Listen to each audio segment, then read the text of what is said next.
pers pada 11 November 2023 itu saya masih berstatus sebagai wartawan dan ada nanti keterangan dari Dewan Pers terkait itu. Tapi itu nanti kita akan sampaikan di sidang pra-peradilan sehingga untuk melindungi narasumber menjadi hal yang penting dalam menjaga demokrasi. Sekali lagi, ketika narasumber itu kemudian dibuka, maka orang akan takut, akan khawatir, akan informasi yang disampaikannya. Jadi kita penting untuk melakukan itu. Bukan hanya wartawan sesungguhnya, tapi itu menjadi hak dasar dari setiap manusia. Dan ini yang kami akan pertahankan. Sisanya mungkin nanti akan disampaikan oleh tim kuasa hukum saya. Dan saya sampaikan juga ya, sejak hari Sabtu lalu, pekan lalu ya, saya sudah kembali menjadi wartawan aktif ya, di MNC Media. Saya sekarang menjadi pimpinan redaksi di Sindo News TV dan juga wakil pemimpin redaksi di iNews. Jadi saya kembali menjadi wartawan per hari Sabtu. Kemarin setelah melakukan cuti pada saat saya menjadi caleg dan juga tim dari pemenangan Ganjar Mahfud. Mungkin pokok-pokok petitunya, Bang? Ya? Pokok-pokok petitunya bisa dijelaskan sedikit? Iya, jadi pertama ini sidang perdana ya. Nanti agenda sidangnya hari ini pemeriksaan identitas para pihak dan juga langsung pada pembacaan permohonan. Kalau di permohonan kita, tentu kita menguji saat tidaknya penyitaan tersebut yang dilakukan oleh teman-teman penyidik Polda Metro Jaya. Dan di dalam petitum kita, tentu kita meminta pertama menyatakan bahwa penyitaan yang dilakukan oleh penyidik adalah tidak sah dan batal demi hukum, gitu ya. Dan yang kedua, kita meminta untuk barang bukti yang telah disita itu dikembalikan kepada klien kami, Saudara Aiman Wicaksono. Itu poin dari petitum kami. Ya, mungkin katanya hari ini bawa bukti-bukti ya, mungkin bisa dijelaskan. Iya, prinsipnya sebetulnya hari ini bukan agenda pembuktian. Tapi kami tetap menyiapkan bukti, kami sudah membawa juga bukti-bukti. Namun untuk nanti ditampilkan, nanti kami tampilkan pada agenda sidang pembuktian. Ada lagi? Oke, terima kasih. Terima kasih ya. Nanti setelah sidang nanti bisa wawancara lagi. Terima kasih teman-teman ya. Follow dulu Iman ya. Follow Iman.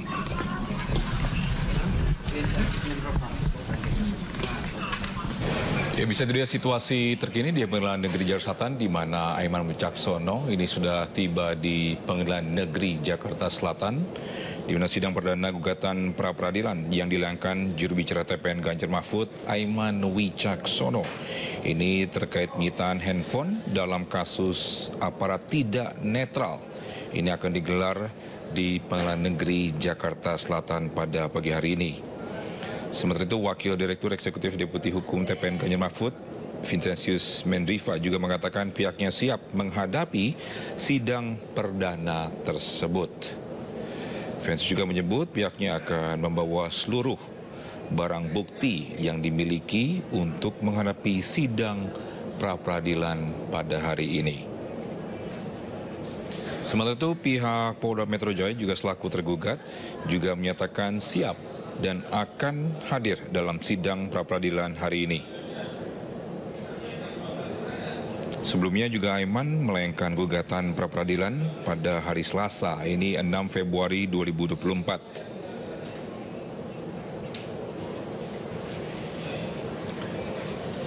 Ya, pemirsa, dilihat situasi terkini di Pengadilan Negeri Jakarta Selatan di mana Aiman Wicaksono ini akan melangsungkan gugatan pra-peradilan untuk kasus penyitaan HP dirinya.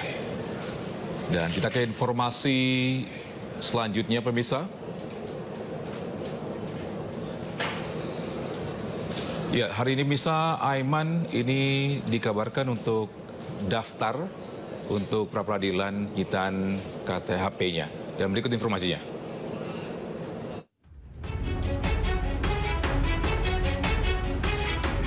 Aiman datang bersama tim hukum dan advokasi TPN Ganjar Mahfud dengan membawa dokumen berupa surat permohonan pra-peradilan yang ditujukan kepada Ketua Pengadilan Negeri Jakarta Selatan.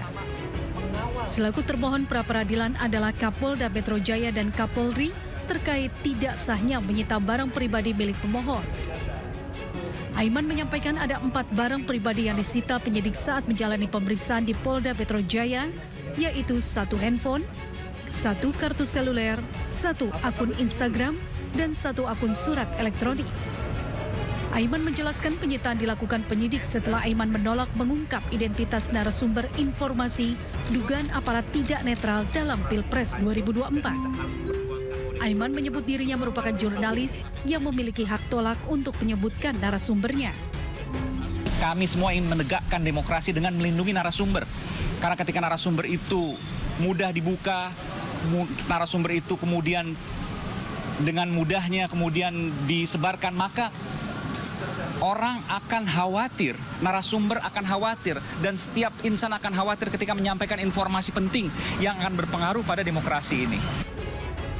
Pengadilan Negeri Jakarta Selatan telah menunjuk Hakim Tunggal, Hakim Delta Tama, dan menjadwalkan sidang perdana digelar pada tanggal 19 Februari 2024. Selain gugatan pra-peradilan, Aiman juga telah membuat pengaduan ke Komisi Kepolisian Nasional yang ditindaklanjuti Kompolnas dengan surat permintaan klarifikasi ke Polda Metro Jaya. Sebelumnya Aiman diperiksa penyidik Polda Metro Jaya terkait dugaan penyiaran atau pemberitahuan berita bohong terkait ketidaknetralan aparat pada Pilpres 2024. Dari Jakarta Putu Bagus, Aris Setiawan, Tri Julianti, iNews melaporkan. Sebelumnya beberapa waktu yang lalu juru bicara TPN Ganjar Mahfud, Aiman Wicaksono, mendatangi Komnas HAM terkait penyitaan ponsel miliknya saat diperiksa sebagai saksi dalam kasus dugaan penyebaran berita bohong atau hoax. Selain ke Komnas HAM, Aiman juga melaporkan penyidik Polda Metro Jaya yang menyita HP pribadi miliknya ke Divpropam Mabes Polri.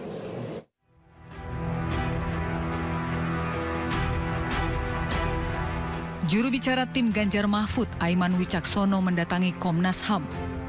Kedatangannya kali ini untuk mengadukan terkait penyitaan ponsel yang dilakukan Polda Metro Jaya dalam penanganan kasus dugaan penyebaran berita bohong atau hoax. Kami di sini mengadukan kepada Komnas HAM terkait dengan kasus yang menimpa saya dalam kaitan ada dugaan pelanggaran HAM dalam penanganan kasus saya. Pengaduan terkait hak asasi Aiman sebagai wartawan sesuai pasal 4 ayat 4 Undang-Undang Pers. Aiman yang pada saat menerima informasi dari narasumber masih berstatus sebagai wartawan. Sehingga sejak diterima informasi itu, Aiman dilindungi oleh hukum, yaitu memiliki hak untuk tidak memberikan bukti narasumber. Hak ingkar wartawan untuk melindungi narasumbernya, karena persis di dalam handphone inilah terjadi percakapan antara Aiman dengan narasumbernya, dan kelihatannya yang ingin dicari adalah narasumber itu. Sementara itu, Komisioner Komnas HAM Hari Kurniawan menyebutkan bahwa jurnalis adalah pembela HAM, sehingga kinerjanya dilindungi undang-undang. Komnas HAM juga akan berkoordinasi dengan Dewan Pers terkait kasus yang menimpa Aiman. Jurnalis itu kan semuanya pembela HAM tuh. Mas-mas dan mbak-mbak ini semuanya pembela HAM. Jadi ini dilindungi oleh undang-undang tentunya. Kan di pasal 100 Undang-Undang HAM jelas dikatakan setiap orang yang melakukan kerja-kerja pemajuan dan perlindungan terhadap hak asasi manusia itu disebut sebagai pembela HAM. Nah, di Komnas HAM sendiri ada mekanisme pengaturan tentang terkait pembela HAM. Selain ke Komnas HAM, Aiman dan tim hukum TPN Ganjar Mahfud juga mendatangi gedung Divpropam Mabes Polri untuk melaporkan penyidik Polda Metro Jaya terkait penyitaan handphone pribadi miliknya saat pemeriksaan. Dan itu dilindungi oleh Undang-Undang Pers. Tentu kita berharap bahwa dalam penyelesaian ini semestinya dikedepankan penyelesaian berdasarkan Undang-Undang Pers. Nah, ini kita meminta Propam mengevaluasi itu, memeriksa itu, menginvestigasi itu. Wakil Direktur Eksekutif Deputi Hukum TPN Ganjar Mahfud, Vincentius Medrova, menjelaskan aduan ke Divpropam Mabes Polri untuk dapat mengevaluasi proses penyidikan yang terjadi di Polda Metro Jaya. Aiman bersama tim hukum TPN juga akan melakukan pra-peradilan ke Pengadilan Negeri Jakarta Selatan terkait prosedur penahanan telepon seluler miliknya. Sebelumnya, jubir TPN Ganjar Mahfud Aiman Wicaksono diperiksa terkait kasus dugaan aparat tidak netral dalam pemilu selama 12 jam di Polda Metro Jaya Jumat lalu. Sementara itu, penyitaan ponsel Aiman oleh penyidik dinilai melanggar hukum karena Aiman masih berstatus saksi. Dari Jakarta, Tim Liputan iNews melaporkan. Terima kasih informasinya pemirsa, dan itu dia untuk informasi terkini terkait dengan situasi di Pengadilan Negeri Jakarta Selatan, dan kami akan mengupdate lagi dan masih menunggu sidang dari kasus pra-peradilan oleh Aiman Wicaksono.